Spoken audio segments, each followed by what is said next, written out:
Hi everyone. Hi everyone. I'm using Blender 2.80.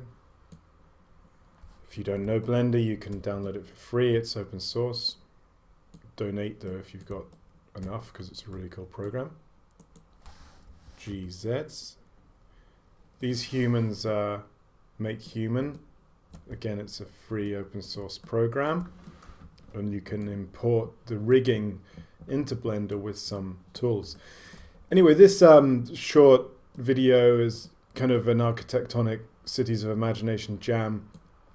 I was stuck for things to do with my 3zuni.com city artwork. I'm expanding the story beyond the trading cards that I've made to new parts of the story, you know, the second installment, whatever that may be. And I was a bit stuck for things to do. So this was just really a sort of a jam session. If you look at the last video, I did how to make architectonic cities using medieval map generator. So some of these base shapes, these two, they were originally the extruded shapes, and this one, no, not that one, just that one, that's the original shape from the medieval city generator. So these shapes gave me Control Z, yeah. These shapes gave me a basis to build a little jam session, architectonic street scene above that. Above. And I was just thinking of what could go below it. So I quickly made a boolean with a cylinder.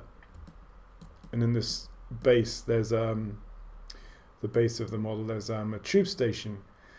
I was just quickly blocking out. I was really grasping for ideas that I wanted to use. This scene, I was thinking I might have used it in an axonometric kind of section, but then I now have an idea that I prefer. So this is just like a little sketch that you can do when you're stuck for things. And I think I haven't done this before, but I just made this square, the block. So it's just a very, very small detail of, you know, a city of the imagination, or a city from the 3Zuni universe, which the main city I talk about in my science fiction story is called the Eastern Seaboard City. Yeah, the Eastern Seaboard City is actually the city in Neuromancer as well. I didn't mean to take that off. I just didn't remember that was that name. Anyway, so that's just basically building it up, and it's quite neat. If you go on Sketchfab, the interactive online model viewer, there's some people that have made some fantastic little city nugget elements like this, just like in a cube. I don't think I've seen any do any underground things, but on top like that. I'm just going to go and press 0, so we go to the camera view, and I'll lock the camera view, and I'll zoom out. And by the way, I'm using Eevee, so this is Blender 2.80. So I go to Render and then Eevee. And with Eevee, you can, as I looked at in the last Architectonic jam, we can easily make nice post-processing effects in the viewport, such as bloom. So we can go to the render display. I think it even works in Look Dev. No, it doesn't. Oh. Does it work in? No, it only seems to work in rendered at this point in time in this model I've made. I thought it did work in Look Dev. Oh well, perhaps I don't know. Strange. And you can, the way to get your effects, you can go down here and you can click on bloom. Get that bloom going. You can increase the threshold, decrease it. You can add volumetrics. Look at the ambient inclusion. That's something that's really useful when modeling up. Now we've got the real-time view in Eevee, because we've got that. You could do this in cycles, but it's really annoying. But just immediately switch on the ambient occlusion, and then you've got the nice occlusion going on, and then you can really ramp it up and give it kind of good definition like that. So for example, let's take the city that I've made up in the air. I'll just take the grid off. Grid, where is it again in 2.8? Yep. And then let's take the ambient occlusion off, and then it's gone. But then there gives a really nice image to it. I should really make the viewport larger, shouldn't I? Sorry. Let's do it again. Ambient occlusion, yes. On, off. On, off, on, off. That's good as well. And we've got loads of other good post-processing elements here that we can mess around with. Some parts here, this is a street facade I made that was based on a street in Glasgow near Central Station, if anyone knows Glasgow. So I just imported that, and that's some work that I sort of work in progress. So it's just really bashing it around. That's an wall components, which I'm going to use for something soon. That detail is part of the kit bash kit from A.D. Burrows and Gleb Alexandrov's hard ops course.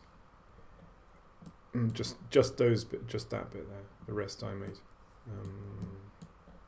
Yeah, so it's really just like bashing things around, seeing what works. You know, for example, this sign is at an angle.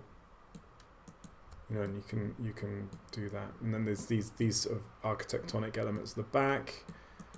They look a bit messy, but without them, it starts to look a bit Spartan. I don't know, what do you think? See, it reduces the space here. It makes it kind of like a non-space. Control Z to take it back. Yeah. Why is my fan kicking in this? It's a really high-end computer. VR ready, it says on the sticker. I'll just render this. I'll press 0 to make 0, then lock camera to view. And those that you don't use Blender, I come from a 3ds Max background. That's something really confusing. That's the one of the most annoying things apart from that.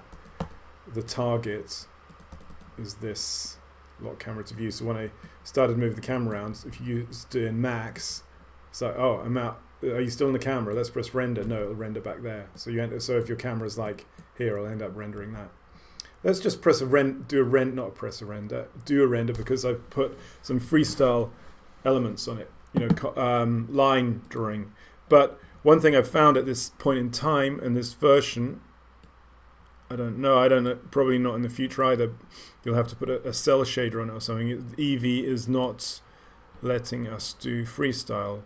So I'm going to take off the put on the freestyle and get rid of Eevee. Cycles. Okay. Just a minute, let's just check. No, let's not check. Sorry. Okay, and then I'll just press render. And then that should take a while to render. Sorry, my fan, if you can hear my computer fan, it shouldn't be kicking in that much. Perhaps it needs some sort of maintenance to the, I don't know. Yeah, so that's rendering, and while that's rendering, you can just look at this again.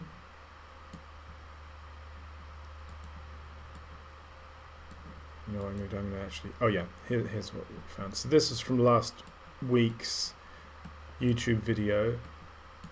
And then these, I think it was some of the shapes in here, formed the basis of the building elements. And, you know, you could do the whole city. You could use all these shapes as really nice, quick shapes without having you to randomize in your heads.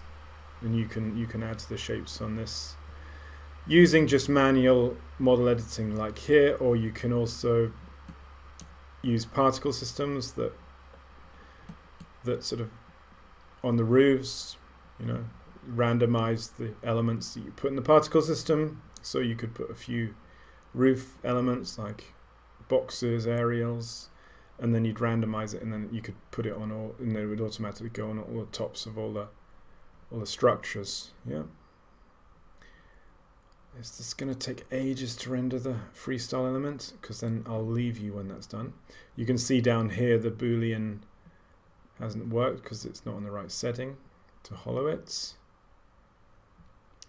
Yeah, that's really annoying now. It's going to take ages, isn't it? I think I'm going to pause this.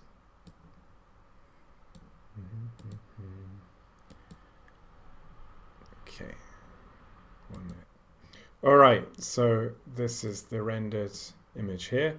Very basic freestyle. I haven't really messed around with the settings, but you can see the potential for it. It could make a nice looking graphic. You can put something on the web, and also you can put something on Sketchfab. Unfortunately, you can't export the lines into Sketchfab because they're not real time, but in Sketchfab has a line contour option, I think, with some of the post-processing settings in that. So you can get a cartoon look in that anyway while you look around your model. And you can animate it in Sketchfab as well, so you can have animations in Blender and export them to Sketchfab. You could have a tube train going through the tunnel. You could have this man walking or gesturing or looking round. You know, I've seen similar architectural works where I think there's a train going around. I think it was of Tokyo. So some neat looking things to look on that. Anyway, thanks very much. I probably won't be pushing this actual scene forward. It was just kind of like an experimental scene, but it's given me some new creative energy to make something that comes from this, i.e. kind of like a rooftop scene with windows. It's kind of like that, but it looks nothing like that, by the way. Thank you very much. Check out my website, jamesabelart.com. Check out what I'm doing with my 3Z universe, including this work, which is 3zuni.com. I'm selling some trading cards at the moment, 36-pack of trading cards from the first installment of this science fiction near future. Check out my website, jamesabelart.com. And thanks very much. And did I say hit me up on Twitter or Instagram at jamesabelart if you want to ask any questions or put in a request for more architectonic drams. Thanks very much, and bye for now. Have a great day, morning, evening, wherever you are in the world. Thanks, bye.